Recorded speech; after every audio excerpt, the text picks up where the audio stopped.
Masechet Makot Daf Yud Tet, on va commencer avec Bezrat Hashem ou Daf Yud Chet Amud Bet tout en bas, la dernière ligne. Amar Rava Barada Marabi Yitzhak. Bikurim mematai mechayvin ou chayavin alen. À partir de quand celui qui a mangé les fruits des bikurim, un étranger, donc un non-Kohen, qui a mangé des bikurim, il est chayav mita. C'est-à-dire, les bikurim sont les premiers fruits qu'il faut amener au Beth Amikdash et les donner au Kohen. Celui qui n'est pas Kohen qui les a mangés, c'est comme s'il a mangé de la tourma, il est chayav mita bidei shamaim. À partir de quelle étape il est chayav mita? Mishiru pnei habayit. Depuis qu'ils sont rentrés au Beth Amikdash. Depuis qu'ils ont vu donc l'intérieur du Beth Amikdash, ils sont rentrés au Beth Amikdash, eh bien, on n'a plus le droit de les manger, il faut les donner au Kohen. C'est-à-dire, c'est que le Kohen qui peut les manger, un Israël sera chayav mita. Keman, comme qui va cet enseignement de Rabbi Yitzhak, comme Kaltana, qui a Itana des années Rabbi Lezer Omer. Bikurim, Miktatan Bachot, Miktatan Bifnim, il a rentré son sachet de Bikurim, son panier de Bikurim, en partie, une partie à l'intérieur, une partie à l'extérieur. Chez Bachut Aren Kechulin Echol Divrem. Ce qui à l'extérieur est considéré encore comme des fruits chol. Chez Bifnim Aren Keglesh Echol Divrem. Ce qui est rentré à l'intérieur, les fruits qui sont à l'intérieur sont considérés comme du Ekdesh. Donc tu vois que tout dépend d'intérieur et d'extérieur. Et ça, c'est une preuve pour Rabbi Yitzhak. Et donc Rabbi Yitzhak, il pense comme Shetana, comme Rabbi Eliezer. Amar Rav Sheshet. Bikurim, Hanacha me'akevet ben, Kriya en me'akevet ben. C'est-à-dire, nous avons deux mitzvot concernant ces fruits de Bikurim. Une mitzvah, c'est de les poser sur le sol de la Hazara à côté du Mizbeach, ce qu'on appelle Hanacha. Une deuxième mitzvah, c'est la lecture des psukim à l'occasion de cette offrande à des Bikurim. La Hanacha me'akevet ben, elle est indispensable. S'il l'a pas faite, il est pas quitte. La lecture en me'akevet ben, c'est facultatif. Keman, comme qui y pense Rav Sheshet, qui a Itana, comme ce Tana, des Tana Rabbi Yossi Omer.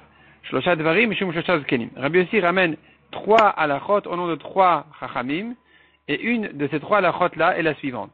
Rabbi Shmuel Omer, Yachol yale adam aser sheni bizman hazeh b'Yerushalayim. Peut-être qu'un homme aurait aujourd'hui la mitzvah de monter son maaser sheni à Yerushalayim pour le manger là-bas comme du temps du Beth Amikdash. Ve'yochlenu, il le mange là-bas. Ve'dinu, on peut l'apprendre par un Kal Vachomer. Bechor taun avaat makom, ou maaser sheni taun avaat makom. Donc on va résoudre cette question-là en se basant sur un Kal Vachomer qui dit la chose suivante. Le Bechor, il s'agit du premier-né de la vache par exemple, il faut le monter au Beth Amikdash pour le sacrifier. Le Maaser Sheni, il faut le monter à Yerushalayim pour le manger dans la ville de Yerushalayim, pas au Beth Amikdash. Ma Bechor, donc nous avons une comparaison entre l'un et l'autre. Taun Havaat Makom, c'est-à-dire il nécessite de l'amener à un endroit, à son endroit. Ma Bechor et Noël Alif Bifne Abayit, de même que le Bechor n'est une mitzvah qui ne s'applique que du temps du Beth Amikdash. Af Maaser et Not El Bifne Abayit. De la même manière, le Maaser, c'est que du temps du Beth Amikdash que nous avons la mitzvah de monter à Yerushalayim. Ma le Bechor. Comment tu peux comparer l'un à l'autre? Ma le Bechor, qu'est-ce qu'il a de particulier le Bechor? Sheken taun matan damim ve'emur negabe misbeach. Tu n'as pas de preuve du Bechor parce que lui, il est dépendant du Beth Amikdash puisque il faut jeter son sang, sacrifier ses graisses au misbeach. Donc lui, effectivement, après le Beth Amikdash, il n'y a plus de mitzvah. Tandis que le maaser qui ne dépend pas du misbeach ou du Beth Amikdash, peut-être que même après le Beth Amikdash, on a encore la mitzvah de le monter à Yerushalayim. Bikurim ochichu. Je vais te prouver de Bikurim qui n'ont pas de sang ni de graisse à sacrifier au Mizbeach. Malgré tout, c'est une mitzvah qui ne s'applique que du temps du Beth Amikdash. De la même manière, Maaser Sheni, c'est que du temps du Beth Amikdash. Malé Bikurim, Sheken Toni Manacha. Tu n'as pas de preuve de Bikurim à Maaser Sheni parce que Bikurim ont une mitzvah de les poser à côté du Mizbeach. Donc, ils sont quand même dépendants du Mizbeach. C'est pour ça qu'après la destruction du Beth Amikdash, il n'y a plus de mitzvah de Bikurim. Tandis que Maaser Sheni, qui n'a pas de mitzvah de Hanacha, on n'a pas à les poser à côté du Mizbeach. Alors peut-être que même après la destruction du Beth Amikdash, il y aurait encore la mitzvah de les monter à Yerushalayim, on n'a pas de preuve de Bikurim, de même qu'on n'a pas de preuve de Bechor non plus. Talmud Omar, donc effectivement le Kal Vachomer où la comparaison elle tombe, il nous faut plutôt un pasouk. On apprend du pasouk, il les compare, que tu veuilles ou que tu veuilles pas, ils sont comparés dans le pasouk. C'est-à-dire même si au niveau du raisonnement, de la logique, la comparaison n'est pas évidente, mais de toute façon au niveau de la dracha, la comparaison elle est obligatoire. Parce que le pasuk qui nous dit, tu mangeras là-bas devant Hachem ton Dieu, etc. Dans ce pasuk-là, nous avons et le maaser et le bechor. Et donc, on compare l'un à l'autre. Makish maaser et bechor. Ma bechor et no la bifne abayit. De même que le bechor ne s'applique que du temps du Beth Amikdash. Af maaser et no la bifne abayit. Lifne abayit. Et de la même manière, le maaser sheni n'est une mitzvah qui ne se fait que du temps du Beth Amikdash. C'est-à-dire, on a la mitzvah de le manger à Yerushalayim que du temps du Beth Amikdash.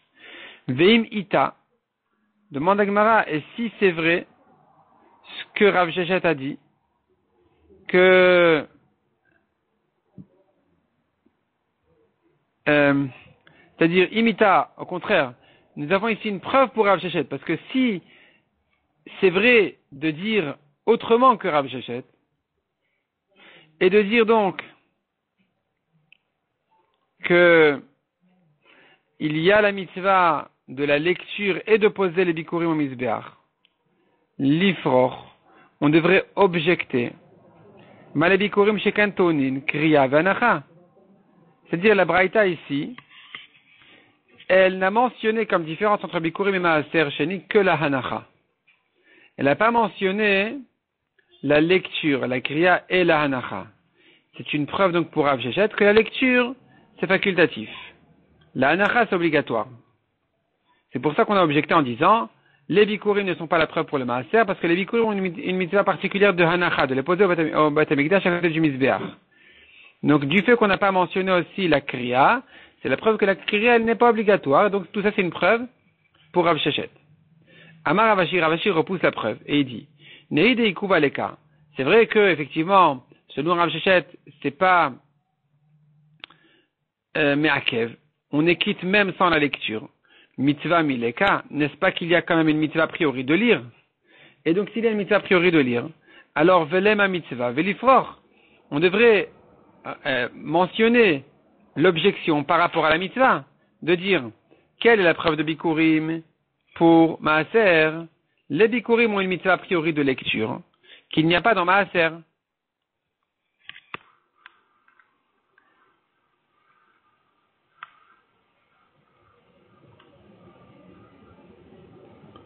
Et là, Ravashi,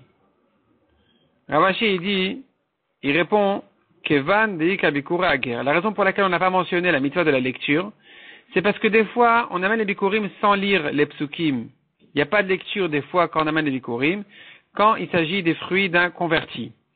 Et lui, il ne peut pas lire les psukim qui disent, je remercie Hachem pour la terre qu'il nous a donnée, qu'il a donnée à nos pères, à nos ancêtres. Des belles et mémarachan ishba lavotenu.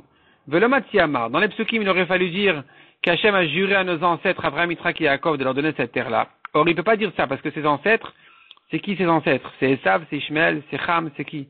Il n'a pas d'ancêtre ici à qui Hachem leur a juré la terre. Et donc, lui n'a pas la mitzvah de lecture.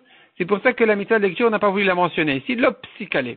Elle n'était pas tranchée pour le Tana comme quelque chose d'évident qui va nous servir comme objection. C'est pour ça qu'on n'a pas mentionné la lecture, même si tu penses que la lecture est obligatoire, elle n'est quand même pas mentionnée ici en tant que pircha, en tant qu'objection, parce qu'elle n'est pas toujours. Il y a des cas où on n'a pas même la mitzvah de lecture, on n'a pas.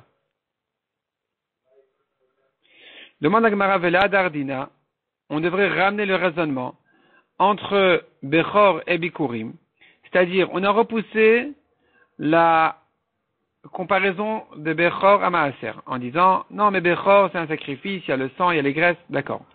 On a objecté à la comparaison et la preuve de Bikurim à Maaser en disant oui mais Bikurim est la mitzvah de Hanacha. D'accord, donc on est arrivé finalement à un pasouk. Mais j'ai pas besoin du pasouk. Laisse-moi sur la comparaison avec Bechor et Bikurim. C'est vrai que de chacun d'entre eux en soi seul, je ne peux pas apprendre Maaser Sheni parce que j'ai une objection. Mais je pourrais l'apprendre du point commun entre eux. Donc Vela Dardina ramène le raisonnement. Veteti b'ma'atzad, et apprends-le du point commun entre eux. C'est-à-dire, nous avons une mitzvah concernant Bechor et Bikurim de les amener au Beth Amikdash, et cette mitzvah ne s'applique pas après la destruction du Beth Amikdash. Nous avons une mitzvah de la même manière d'amener le Maaser Sheni Yerushalayim. On devrait dire que donc lui non plus n'est pas à appliquer après la destruction du Beth Amikdash. Répond la Gemara Mishum Deka le Mifrach. Car on peut objecter cette dracha aussi en disant le point commun entre Bikurim et Bechor, il a quand même comme particularité qu'il dépend du Misbéach même, ce qui n'est pas le cas pour le Maaser Sheni. Le Maaser Sheni ne dépend pas du Misbéach, il dépend de la ville, de Yerushalayim. Donc oui, le Bechor et Maaser, et Bikurim, c'est vrai qu'il ne s'applique que du temps du Beth Amikdash. C'est quand même pas la preuve pour le Maaser Sheni. Donc on ne peut pas du tout apprendre de eux, du Bechor et des Bikurim, on ne peut pas apprendre pour le Maaser, si ce n'est que la Torah les a comparés. Dans la logique, dans le raisonnement de nous-mêmes, on n'aurait pas pu les comparer. Demande à Gemara au Maïka Savar, qu'est-ce qu'il pense ce Tana-là? Ce Tana de cette Braïta, qu'est-ce qu'il pense? Ika Savar Kedusha Rishona Kitchaleshat avec Kitchalatid Lavo. S'il pense que la Kedusha qu'il y a eu à Yerushalayim, au Beth Amikdash, elle était une Kedusha de l'époque et elle reste éternellement. Si c'est comme ça qu'il pense, donc on appelle ça Kedusha Rishona, la première Kedusha qui a eu lieu en Eretz Israël, au Beth Amikdash, Kitchaleshat était une Kedusha pour son moment, mais Kitchalatid Lavo. Et cette Kedusha-là, elle reste au futur. Si c'est comme ça qu'il pense ce Tana, alors, le Bechor Nani, même le Bechor, il y a lieu de le monter pour le sacrifier à l'endroit du Beth Amikdash, même sans le Beth Amikdash, parce que la Kedusha, elle est restée. Même sans le Beth Amikdash, on pourrait le sacrifier quand même. Ika Sava Kedusha Rishona, et s'il pense que la première Kedusha de l'époque, Kitchaleshata, c'était une Kedusha que pour son moment, mais le Kitchalatid Lavo, et pas pour le futur. Donc, depuis la destruction du Beth Amikdash, la Kedusha, elle a aussi sauté. Il n'y a plus de Kedusha là-bas. Et que donc, c'est pour ça que le Tana, il comprend que le Bechor n'est pas une mitzvah à faire après le Beth Amikdash, après la destruction du Beth Amikdash. Si c'est comme ça qu'il pense, Afi le Bechor Namitibaï. Pourquoi il pose la question plus sur le Maaser que sur le Bechor? Comme si c'était évident pour lui que le Bechor, il n'y a pas de mitzvah aujourd'hui. Et pour le Maaser, il demande, mais est-ce qu'il y a une mitzvah ou pas? Il compare au Bechor du coup. Pourquoi est-ce que le Bechor c'était plus évident pour lui que le Maaser?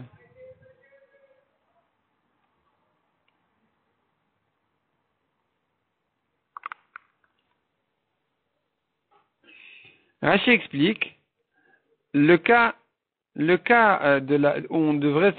question qui devrait se poser concernant le Bechor, c'est dans un cas où on a jeté son sang au Misbéach avant la destruction du Beth Amikdash, et après avoir jeté son sang, le Beth Amikdash a été détruit. Il nous reste la viande de ce korban de Bechor. Ici se posera la question, est-ce que je le mange à Yerushalayim? Et ça ressemble précisément au cas du Maaser Sheni. Une fois que le Maaser Sheni est monté à Yerushalayim, je dois le manger là-bas. C'est-à-dire, j'ai la mitzvah de manger à Yerushalayim, de même que la viande du Bechor.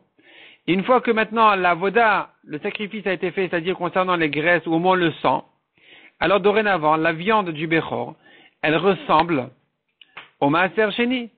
Dans les deux, j'ai une mitzvah de manger à Yerushalayim. Et donc se poserait la question, est-ce que maintenant, après le Beth Amikdash, la mitzvah doit s'appliquer encore ou pas? Amar Ravina, il répond Ravina. L'olam kasavar kitchalashata velo kitchalatid lavo. Ce Tana, il pense que la Kedusha, elle a quitté l'endroit.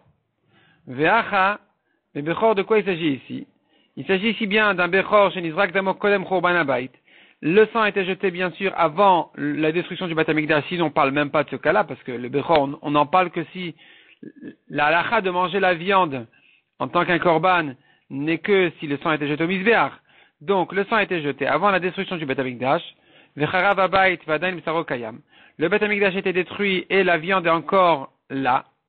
On peut la manger dans un délai assez bref. On a un jour pour manger la viande du Bechor, même 2 jours. C'est-à-dire le jour même et le lendemain, avec la nuit entre les deux. Et c'est sur ça que se posait, tu penses qu'on devrait poser là-dessus la question, est-ce qu'on peut le manger ou pas? Mais ça, c'est pas une question à poser. Pourquoi?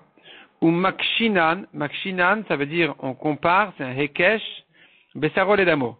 La viande du korban à son sang. Madamo bamisbeach, af besaro bamisbeach. De même que son sang au misbeach, de la même manière, sa viande dépend du misbeach.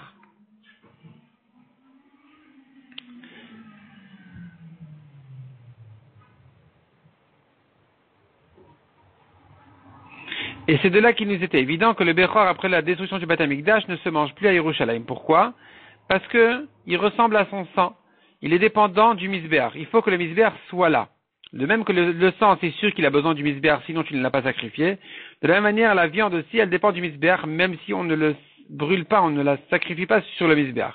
Mais pour la manger, il faut que ce soit un moment où il était encore possible de jeter le sang. Une fois que le misbéach a été détruit, on ne peut plus jeter le sang, donc on ne peut plus manger non plus la viande du korban. Et sur ça, on a recomparé donc le maaser au bechor, ou makish maaser le bechor, de dire que de la même manière que le bechor, après la destruction du misbéach, on ne le mange plus, de même le maaser, après la destruction du Beth Amikdash, on ne le mange plus. Demande à Gemara, ah bon, est-ce que tu peux faire une comparaison sur une comparaison? Tu compares le maaser au bechor, et tu compares dans le bechor même la viande au sang du bechor. C'est deux étages. Tu construis ici un premier étage et là-dessus un deuxième étage. Une fois que tu as pris la viande qu'on ne mange pas après le misbéach, sur ça tu ajoutes de la même manière on ne mangera pas le maaser. Répond la Gemara, maaser dagan chulinu. C'est-à-dire, c'est vrai qu'on n'apprend pas un ekesh d'un ekesh, une comparaison d'une comparaison, mais ça c'est que concernant les kodashim. Concernant ce qui n'est pas kodashim, ce qui est chulin, ce qui est chol, on peut lui apprendre une halakha d'un ekesh qui vient lui-même d'un autre ekesh. Or, le bechor, c'est vrai que c'est un korban, c'est du kodashim. C'est vrai que le bechor lui-même, il a une kedusha. Mais, le maaser n'est pas kadosh, il est chol. Puisqu'il est chol, maaser dagan chulin nous dit la Gemara. Il est chol, puisqu'il est chol, alors tu peux te permettre de l'apprendre un ekesh du ekesh, donc de la comparaison au bechor, qui dans lui-même le bechor, on a dû apprendre la viande du sang. On tourne la page, demande à Gemara. Ani chaleman d'amar, ça va ce que tu dis d'après celui qui pense batar lamed azlinan. On se fie à l'apprenti, donc le maaser. Le maaser qui est celui qui est appris du bechor, c'est le maaser. Or lui, le maaser n'est pas kadosh, donc tu peux apprendre ekesh d'un ekesh. Et l'aleman d'amar batar melamed azlinan. Mais d'après celui qui pense on se fie plutôt à celui qui l'enseigne, donc c'est le bechor ici, qui nous apprend la halakha concernant le maaser. Or lui, le bechor, il est kodashim. Donc maïka lema, qu'est-ce que tu vas dire ici? Tu n'as pas le droit de faire un ekesh sur un ekesh quand le premier il est kodashim. Répond la Gemara, dam ou basar hadamiltai. En fait, le sang et la viande c'est la même chose. Donc c'est pas un ekesh entre la viande et le sang. On considère ça comme une unité, qui est le bechor. Le bechor ne se mange que du temps du misbéach. Et donc, on peut apprendre de là pour le maaser. Kotche kodashim mechoulé. On a vu dans la Mishnah encore, celui qui mange le kotche kodashim en dehors du Beth Amikdash, il est chayav malkout. La Mishnah nous ramène plusieurs cas.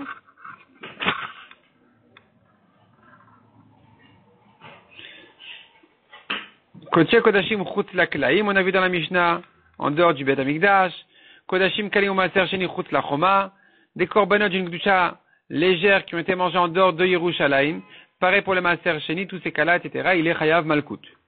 La Gemara demande là-dessus. Talina chadazimna, on l'a déjà appris dans la première Mishnah du Perek. Pourquoi cette répétition? On l'a vu dans la première Mishnah et dans la deuxième Mishnah aussi du Perek. On a déjà appris pourtant, maaser sheni vekdesh shalonifdu. Un maaser sheni qui n'a pas été racheté, un ekdesh qui n'a pas été racheté, qui ont été mangés en dehors de là où il faut, eh bien, il est chayav malkout. Donc pourquoi cette répétition? Répond la Gemara Marabesi Bachanina, sefa maaser sheni tahor vegavra tahor. La deuxième Mishnah, la dernière Mishnah ici, elle parle d'un maaser qui est tahor, qui a été mangé par un homme tahor en dehors de Yerushalayim. Dekachil chutz lachoma, il a mangé en dehors des murailles, donc il est chayav malkout. Recha, la première Mishnah, c'est un autre cas. Le maaser sheni tameh vegavra tameh vekachil Yerushalayim. Le maaser, il est tameh, l'homme est tameh, il a mangé dans la ville de Yerushalayim, sans le racheter, il est chayav malkout. Et d'où sait-on qu'on est chayav en tant que tameh qui a mangé le maaser? Un homme tameh qui a mangé un maaser tameh dans la ville, d'où je sais qu'il est chayav?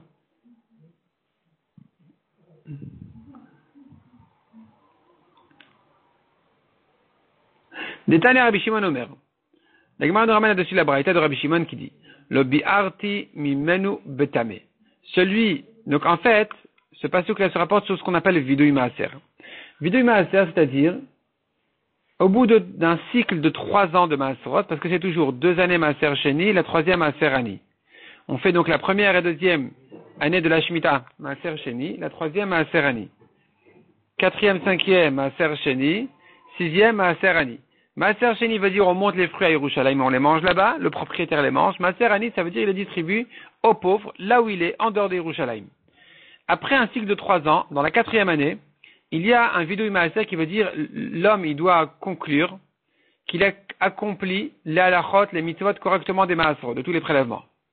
Et dans son vidouï Maaser, qui n'est pas un vidouï dans le sens de je regrette une faute, mais qui est dans un sens de reconnaissance. Il est mitvadé, pas comme vidouï, mais comme modé.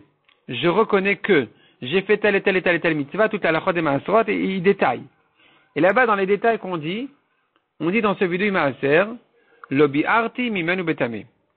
Je n'ai pas, alors bi'arti, ça peut avoir plusieurs sens, mais ce qui veut dire, j'ai pas fini donc en fait mon Maaser betuma.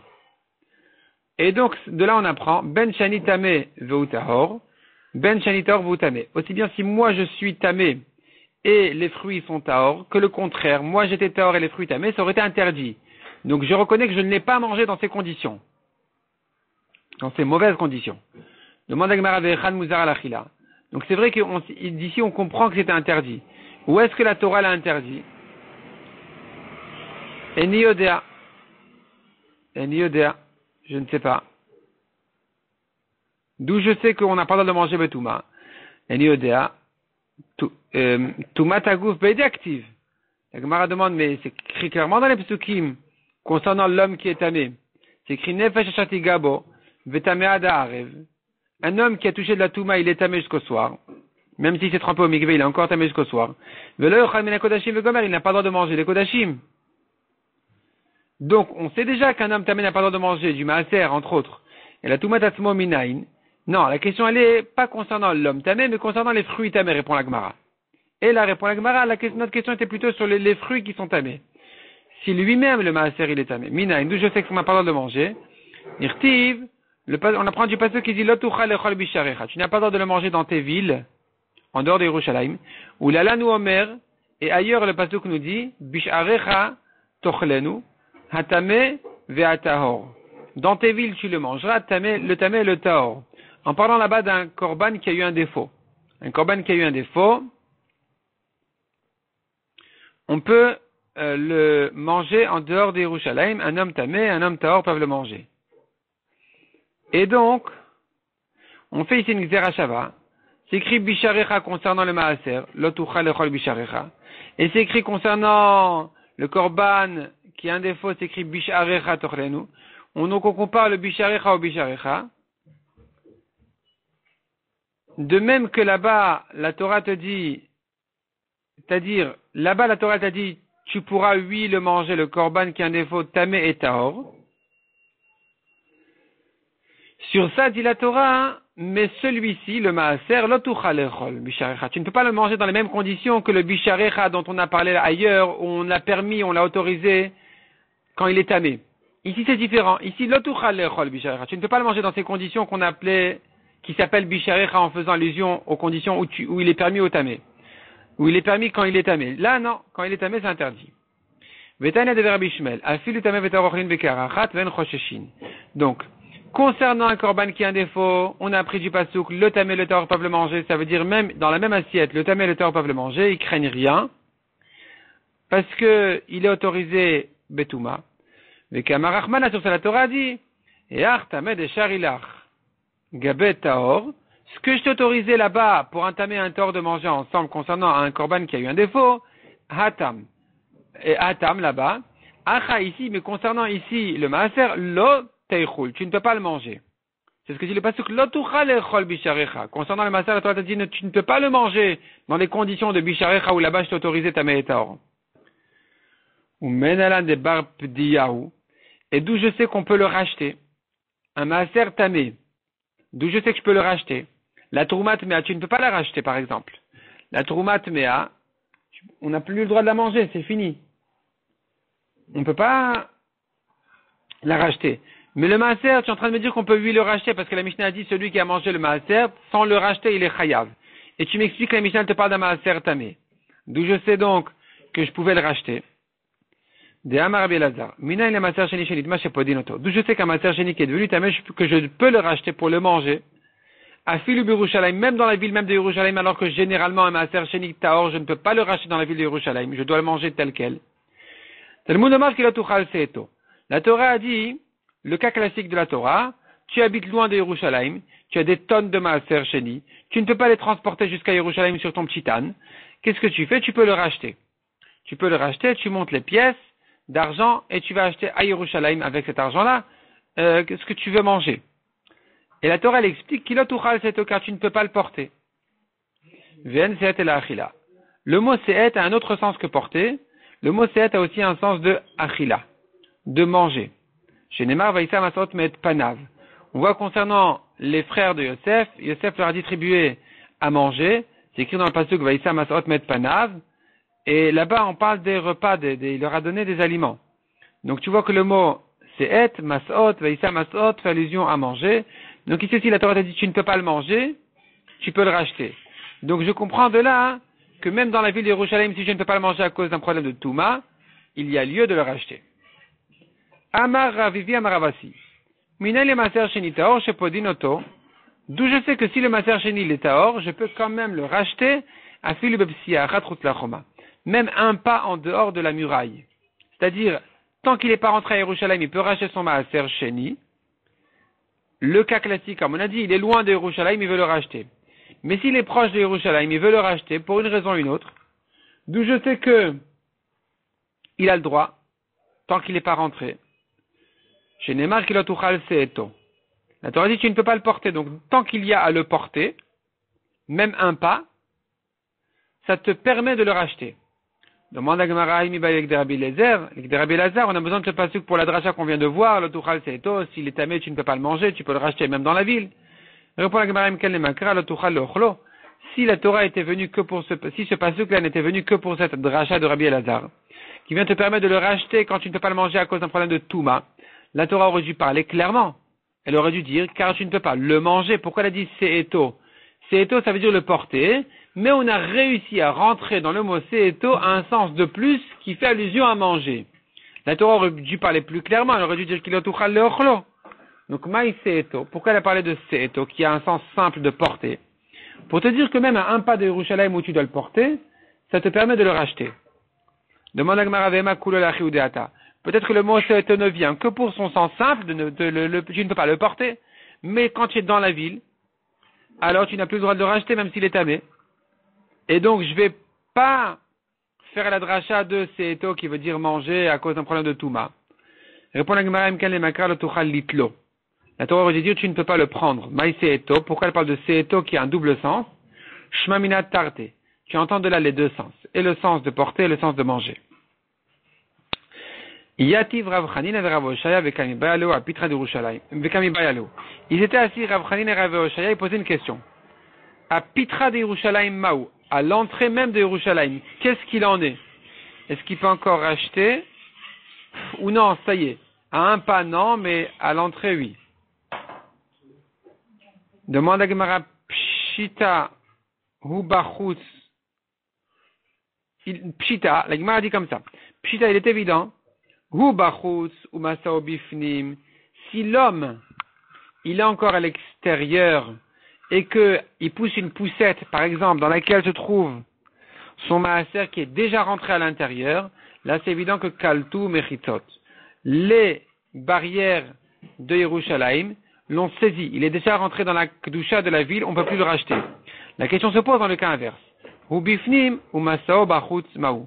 Quand lui, l'homme, il est à l'intérieur de la ville et il a son sac sur son dos, il a son fardeau encore à l'extérieur, il a son maaser encore à l'extérieur. C'est sur ça que se pose la question. Il est à l'entrée de la ville, est-ce qu'il peut le racheter encore? Tu vas selon lui ou selon les fruits. Tana lewa usava, bedever Rabbi Shimon ben Yochai. Il leur a enseigné à un ancien zaken, leur a enseigné de la yeshiva de Rabbi Shimon ben Yochai, qui irak imcha makom, une rachat sur le passage qui dit qui irak imcha makom mimilu acha. Quand la Torah te dit quand l'endroit est loin de toi, tu peux racheter le maaser sheni, car l'endroit de Yerushalayim est encore loin de toi, c'est miluacha. Miluacha, ça veut dire de toi entièrement. De toi et de ton sac, de ton fardeau que tu portes sur toi, tout ça, ça s'appelle toi entièrement. Donc, donc dans ce cas-là, hein, donc de là tu apprends que pour pouvoir racheter le maaser, il faut que ta totalité, toi entièrement, soit en dehors du Yerushalayim. Mais quand toi tu es à l'intérieur et les fruits dehors, ou le contraire, alors tu ne peux plus le racheter. Parce que ça ne s'appelle plus kirak mimcha. Mimcha, ça veut dire de toi entièrement. Et de toi, et de ton fardeau. Quand vous êtes les deux loin de Yerushalayim, tu peux les racheter. Mais si un des deux est dans la ville déjà, c'est fini, on ne peut plus le racheter. La Gemara demande là-dessus une question, encore une question, dans un cas qui ressemble à celui-là. Baïra papa, nakitle bekani amai. Si maintenant, il porte le maaser, pas sur son dos, avec un bâton, avec un roseau, de loin, où il le traîne ou quoi. Est-ce que, quand lui il est à l'intérieur et qu'il le porte avec un long roseau, est-ce que tu vas dire, puisqu'il n'est pas posé réellement sur son épaule, alors ça ne s'appelle pas de toi entièrement. C'est pas inclus dans l'ensemble de l'homme. La Torah dit ton ensemble. Miluacha, c'est ton ensemble. Ici, qu'il le porte avec un roseau de loin, ça ne s'appelle pas son ensemble. Et donc, c'est comme s'il était posé par terre et donc on peut le racheter. Ou bien non, ça peut s'appeler encore l'ensemble de l'homme. Or, l'homme est déjà dans la ville. Donc, on ne peut plus le racheter. Tekou, la Gemara ne répond pas à cette question.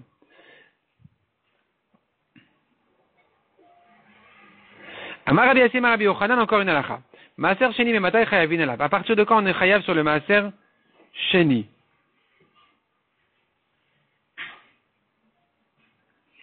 Mishayir'e penea choma. Dès qu'il a traversé la muraille. S'il a traversé la muraille et qu'il est ressorti, c'est là on n'a plus le droit de le manger. Maïta amadamarkra, d'où on sait ça, parce que Torah l'a dit, l'ifne Hashem elokecha tochlenu, devant Hashem ton Dieu tu le mangeras, uktiv lo tuchal lechol bisharecha. Tu n'as pas le droit de le manger dehors dans tes villes. Donc, kol echad ekarinan belifne Hashem elokecha tochlenu, tant que tu peux appliquer le pasuk de le monter à Yerushalayim et le manger là-bas, karinan belo tuchal lechol bisharecha. Sur ça vient l'interdiction de manger en dehors de tes villes. En dehors de l'interdiction de le manger dans tes villes. En dehors de Yerushalayim.